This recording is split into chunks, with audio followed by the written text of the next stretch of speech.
Bismillahirrahmanirrahim. Qala al-mu'allif rahimahullahu ta'ala wa nafa'na wa qaddana bi 'ulumihi fid dharain amin. Rabbi shrah li sadri wa yassir li amri wa hlul 'uqdatam min lisani yafqahu qawli.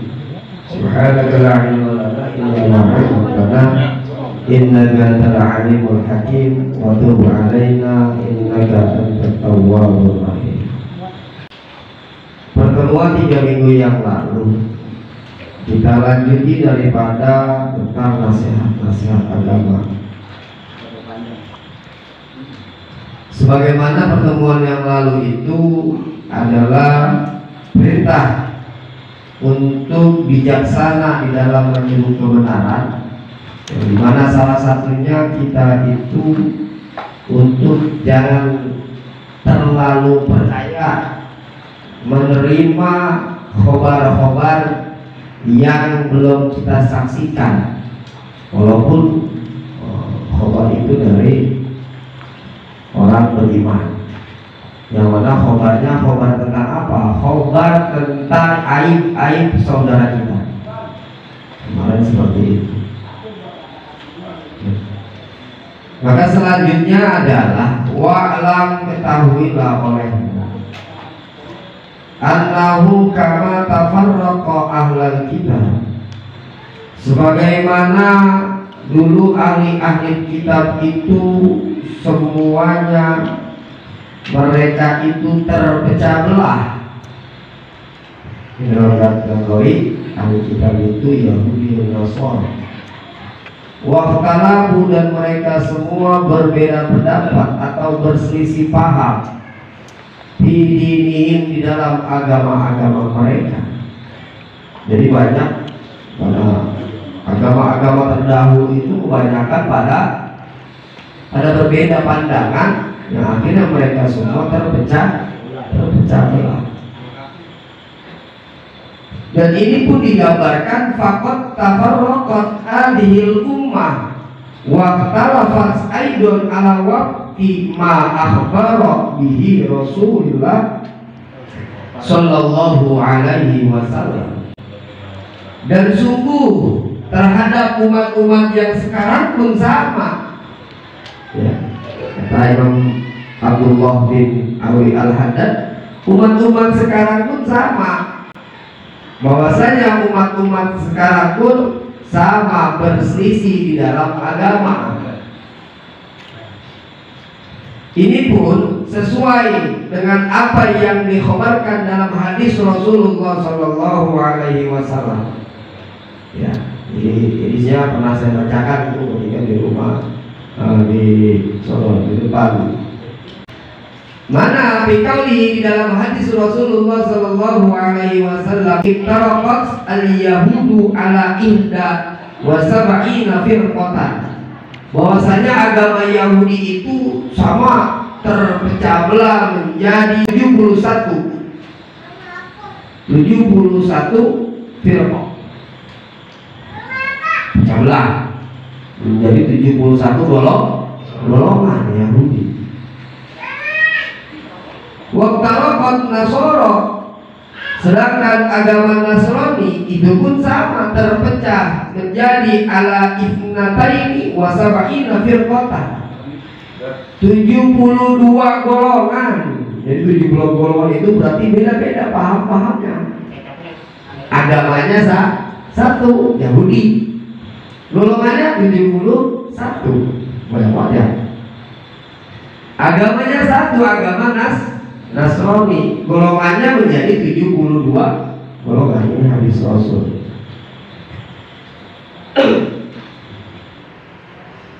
Terus umat Islam berapa? Ya. Wasatafriqu wasataftariqu ummati, dan umatku akan terpecah belah ala salasin wa sab'ina firqatan kulluha finnar. Dan umatku pun akan terpecah belah menjadi 73 golongan, dan semuanya itu masuk neraka. Jadi semuanya masuk neraka. illa firqatan wahidatan, kecuali satu golongan. Jadi ada satu golongan yang bakal masuk surga. Siapa dia?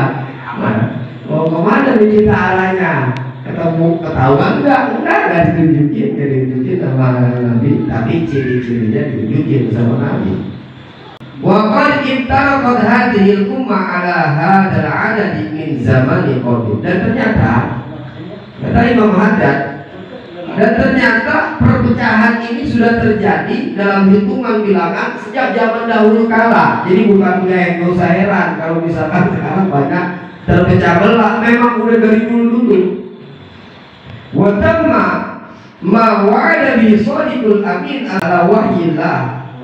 Dan ini pun telah sama-sama disimpulkan sebagaimana janjinya Rasulullah Sallallahu Alaihi Wasallam, yang dimana Rasul itu punya sifat shadiq. Shadiq itu benar, al-amin, dan terpercaya. Jadi janji Rasul itu benar, sudah terbukti. Yang dimana tentang wahyu Allah yang diturunkan kepada Rasulullah Sallallahu Alaihi Wasallam. Jadi tadi yang dihadiskan, yang disabdakan oleh Rasulullah tentang Yahudi itu menjadi 71, Nasrani 72, tambahnya Islam itu menjadi 73. Ini pun benar, nyata adanya. Kemudian walima su'ila alaihi salatu wassalam anil firqatin najiyati man hiya.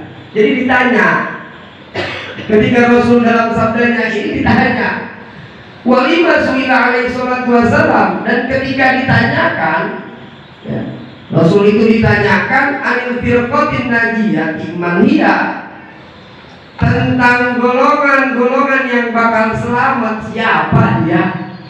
Jadi ditanya ke Rasul ketika Islam ini keluar, golongan yang selamat itu siapa? Qala, dijawab oleh Nabi dalam sabdanya, allati takulu ala mithli ma ana wa alaihi wa ashabi, bahwa golongan yang akan selamat nantinya, artinya nggak masuk neraka, tenang, kita mau ngikutin ke sana, ayo. Allati takulu, yaitu mereka adalah orang yang menuruti terhadap perintah-perintahku, wa alaihi, dan langkah-langkah ala ashabihi, terhadap ashabi, terhadap sahabat-sahabatku. Jadi golongan ini banyak ya. Ada golongan yang nggak percaya sama sahabat. Udah, mana? Si A udah nggak percaya sama sahabat. Ya, dia percaya sama Imam Ali. Kenapa dia percaya sama Imam Ali, Sayyidina Ali? Karena sahabat itu salah satunya yang membunuh Imam Ali. Dan kemudian Sayyidina Ali itu bagian daripada mantunya Rasulullah, yang dimana dulu itu dikudeta sama para sahabat. Anggapan mereka. Tapi kita Ahlussunnah wal Jamaah semua percaya. Kita percaya langkah-langkahnya para sahabat Nabi, sampai kita percaya bahwasanya ada 10 sahabat yang sudah dijamin masuk surga oleh Nabi. Itu kan. Kita ini siapa? Ahlussunnah. Ini sebenarnya di golongan ini nyerangnya kita. Jadi firqah 72 golongan ini semua menyerang terhadap kita. Coba apa? Wahabi nyerangnya apa? Ahlussunnah. Syiah musuh dia Ahlussunnah, tapi di dalamnya dia semua seolah-olah kita ini sebenarnya dikepung dengan mereka Yusuf dengan kita akhirnya, ya, yang mengikuti kepadaku langkah-langkah dan juga kepada langkah-langkah, ya, kepada sahabat-sahabatku. Wa amara alaihi salatu wassalam indal ikhtilaf. Jadi perintah Nabi ini kepada kita semua ketika terjadi sebuah perselisihan, apa harus kita ngapain, geng? Ketika terjadi sebuah perselisihan, berbeda pendapat, kalau sekarang mah ya pendapat-pendapatnya itu malah bilujumi sawadil a'dham. Kalau ini hendaknya kita itu mantapkan atau kita wajib. Jadi kita harus tahu nih, kita wajib apabila tentang ikhtilaf dalam sebuah agama, hendaknya kita berpihak al-a'dham, ya, as-sawadil a'dham, kita berpihak kepada golongan yang paling banyak. Wa huwa al-jumhurul aksar minal muslimin, yaitu semua golongan yang paling banyak di antara kaum muslimin. Mulai itu cari yang paling banyak. Jadi kita mau pihak mana, pihak kita pasti berjaya. Dan walam yazal, dan jangan pernah tergelincir, atau tergelincir itu berarti hilang terhadap ahli sunnati, terhadap ahli sunnah. Ahli sunnah itu orang yang menjalankan ulama apa menjalankan sunnah Rasul. Bihamdillah, dengan memuji kepada Allah, minal zamanil awal, dari zaman dahulu, ilal yaumi, sampai zaman sekarang. Jadi kita tetap memuji bahwasanya ketika kita masuk dalam golongan ahli sunnah, bahwasanya dari zaman terdahulu ahli sunnah itu sampai zaman sekarang, humus sawadul a'zam, adalah bagian daripada umat Islam yang memang semuanya terbanyak dari zaman dulu sampai zaman sekarang. Nah, kalau begitu kita ikutin tuh ahli sunnah. Ahli sunnah itu berarti apa? Menjahit sunnah Nabi dan juga asar daripada para sahabat. Jadi jangan sunnah Nabi saja, tetapi kita ngingkarin kepada sahabat. Kita itu kan pedomannya ada 4. Yang pertama adalah Al-Quran, yang kedua adalah sunnah atau hadis Nabi, yang ketiga adalah ijma. Ijma itu perkataan daripada para sahabat. Yang keempat adalah qiyas. Ulama-ulama salafus saleh itu qiyas. Dan pedomannya kita 4 ini semua. Ada pedoman kita 4. Kemudian wasohha, dan benar dan telah benar annahumul firqah, bahwa sesungguhnya mereka an-najiyati adalah golongan-golongan yang selamat, bifadlillahi, dengan karunia dan keutamaan Allah yang demikian itu. Jadi ternyata ya mudah-mudahan kita digolongkan daripada yaitu satu golongan yang dianggap selamat. Ya nggak selamat nih. Dasar masuk al-sunnah wal jamaah nggak selamat lagi nih menerima. Makanya kita minta selamat. Berarti kalau kita minta selamat, ya kita laksanakan atas sunnah-sunnahnya Nabi. Wali mulazamatihim lil kitabi was sunnah, karena ahli sunnah itu mereka berpegang teguh terhadap Al-Quran dan sunnah.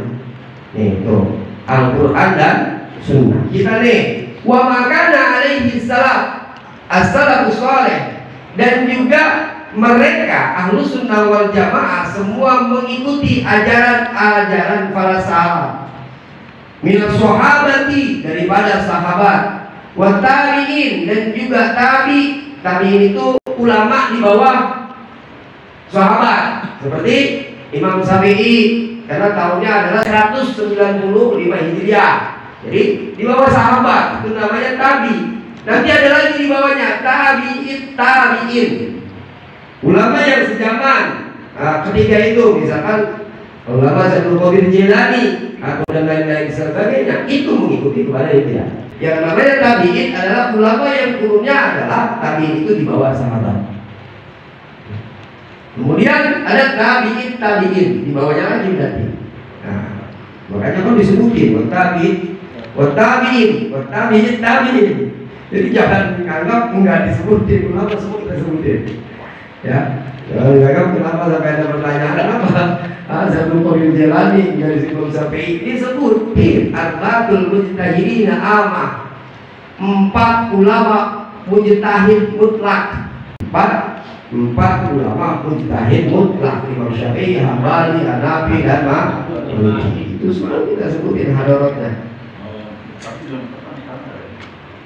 Nah, sahabat wa tabi'in, kita ikuti semua jalan mereka itu, jalan ulama-ulama salaf, sahabat, tabi'in wa tabi'in, ridwanullahi alaihim ajma'in. Semoga Allah memberikan keridhaan kepada mereka. Wa ba'du, dan setelahnya, fa inna walhamdulillah, maka sesungguhnya kita walhamdulillah kudu memuji kepada Allah. Qad radina billah, ini juga kita bersyukur. Kudu bersyukur kita, banyak-banyak bersyukur. Jangan bersyukurnya ketika dapat rezeki doang. Nih yang paling utama dalam bentuk rasa syukur adalah qad radina billahi rabban. Kita itu telah ridho bahwasanya kita udah ridho. Kita telah ridho bahwasanya Allah itu sebagai Tuhan kita.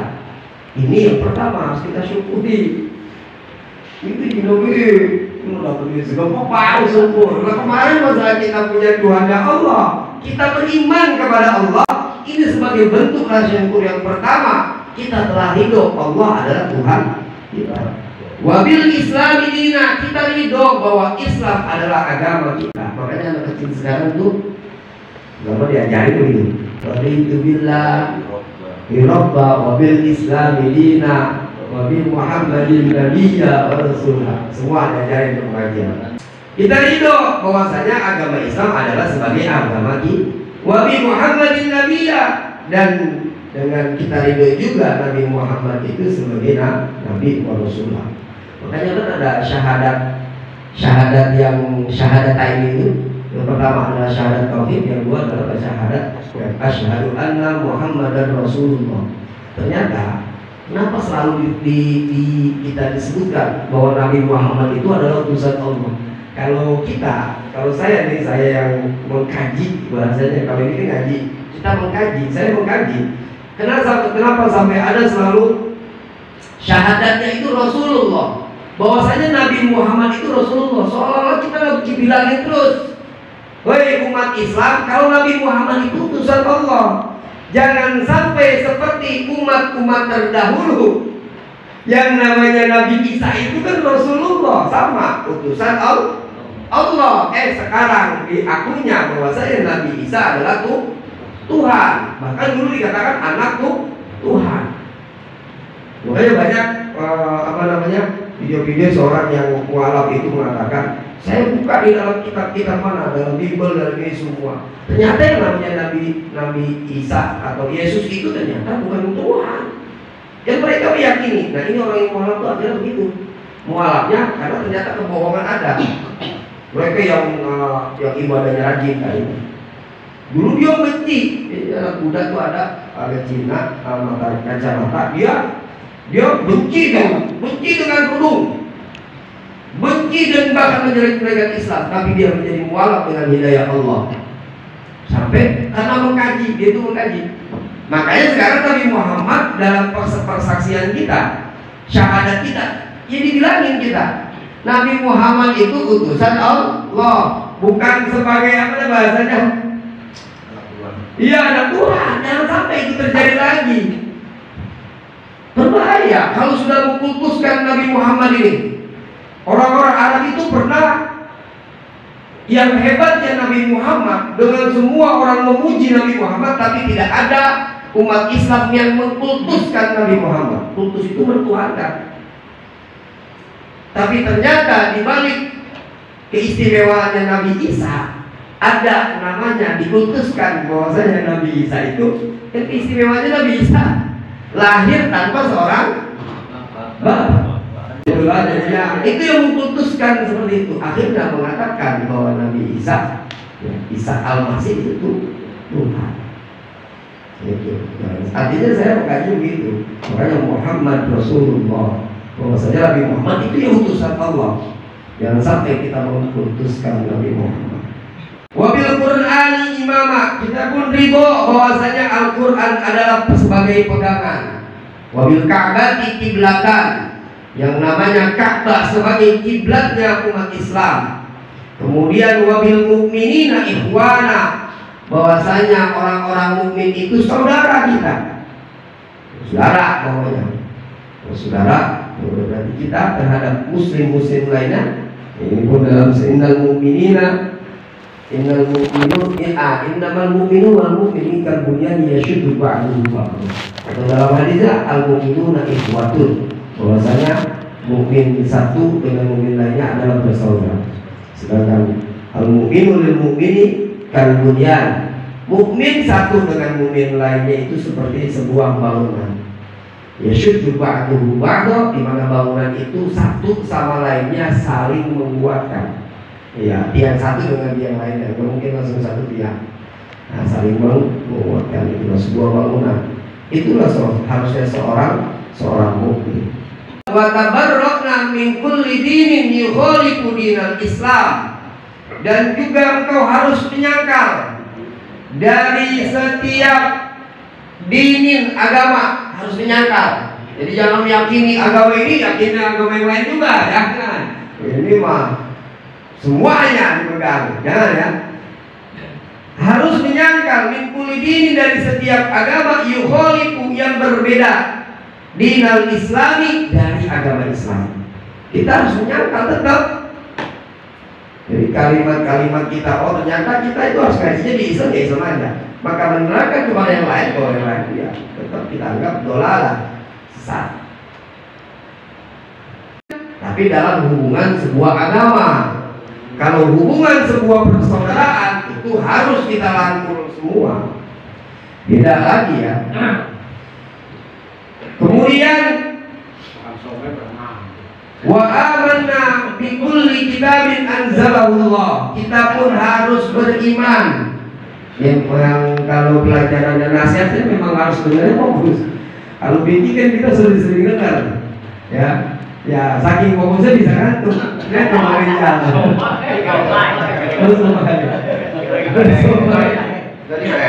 Semuanya pada gender gitu.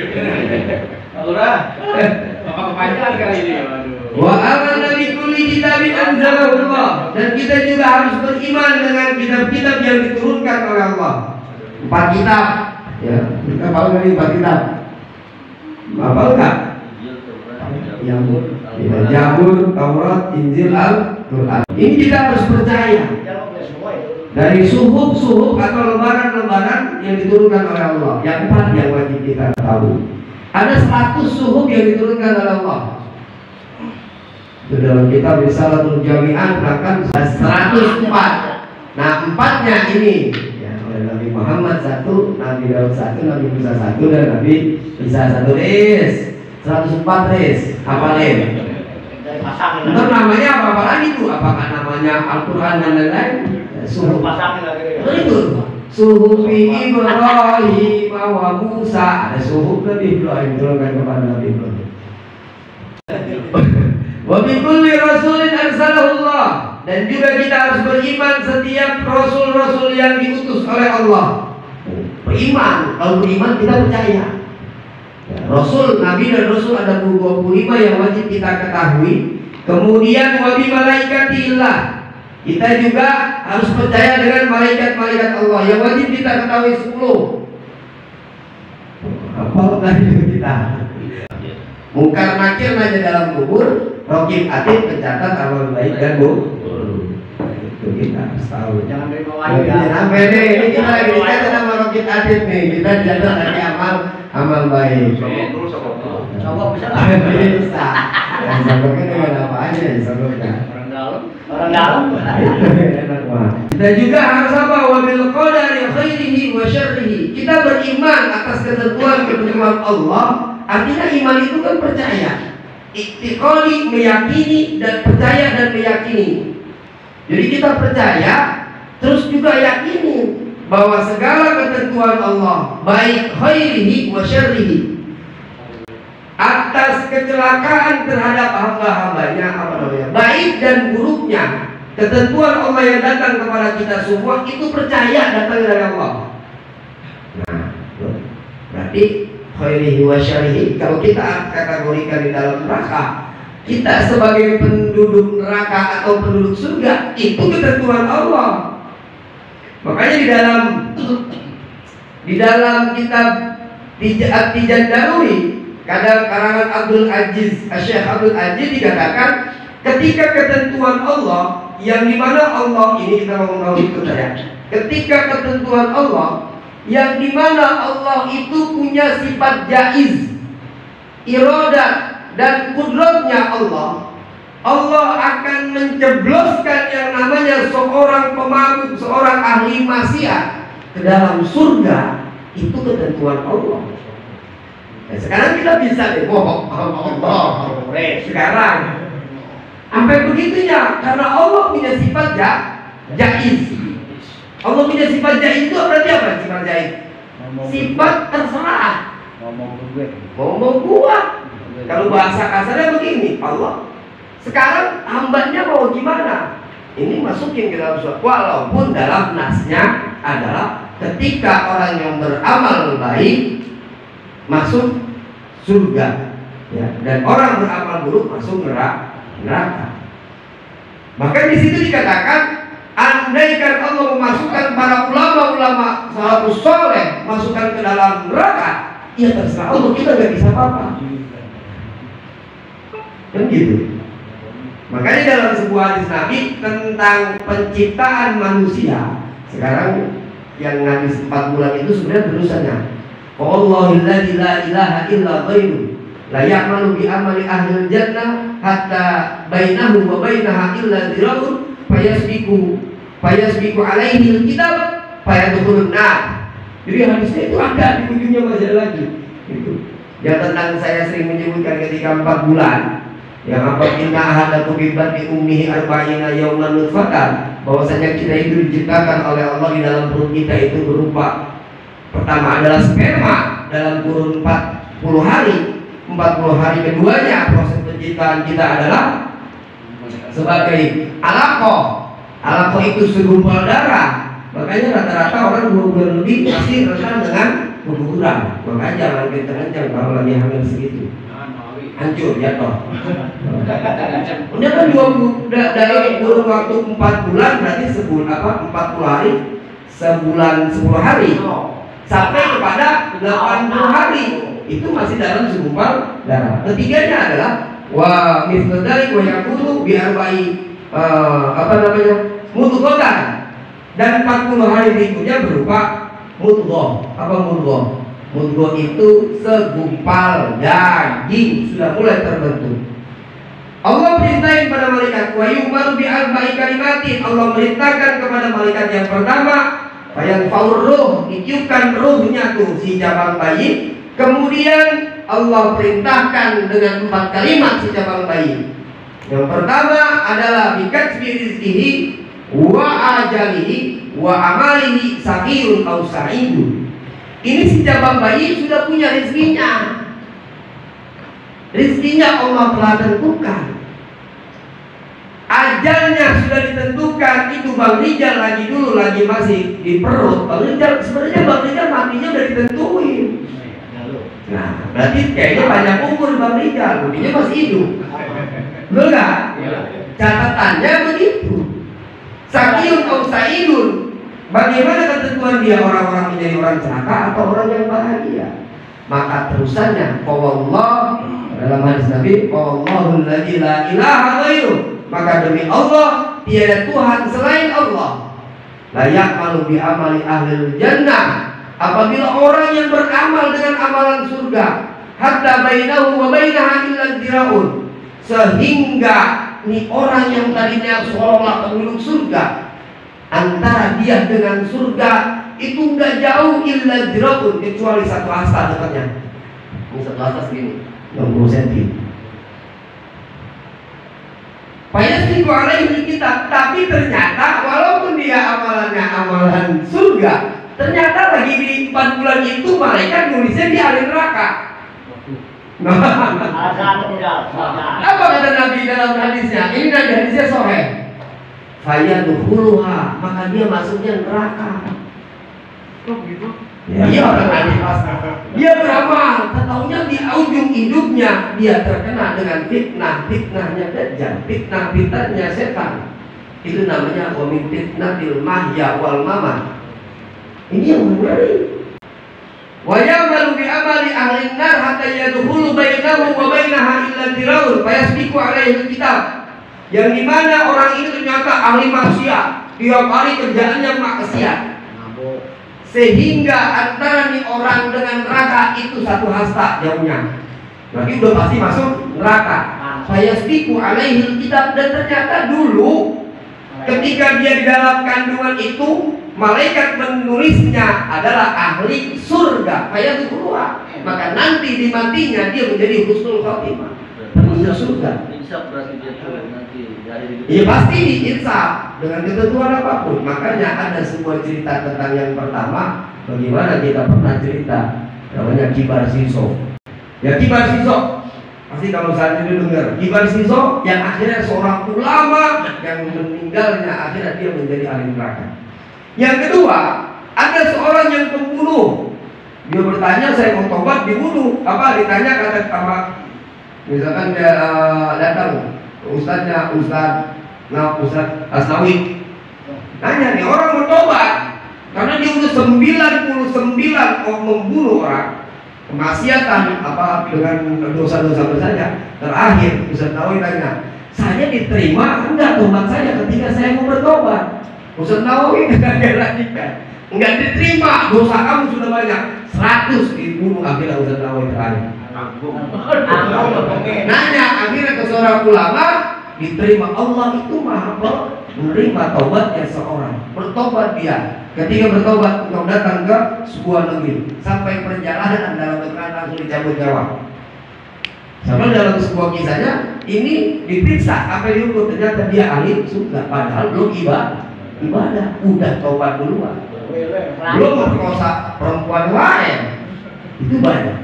Mati. Jadi itu nanti kapan-kapan kita ingin. Saya rasa artinya kita pun harus meyakini, jangan merasa ya ntar gua masuk neraka kayak ini. Ya kalau begitu kita nggak ada amalan kita. Ntar gua ibadah capek-capek terus. Kita nggak pernah tahu kita ini ahli apa. Maka prosesnya ya kita harus adalah terus beramal baik.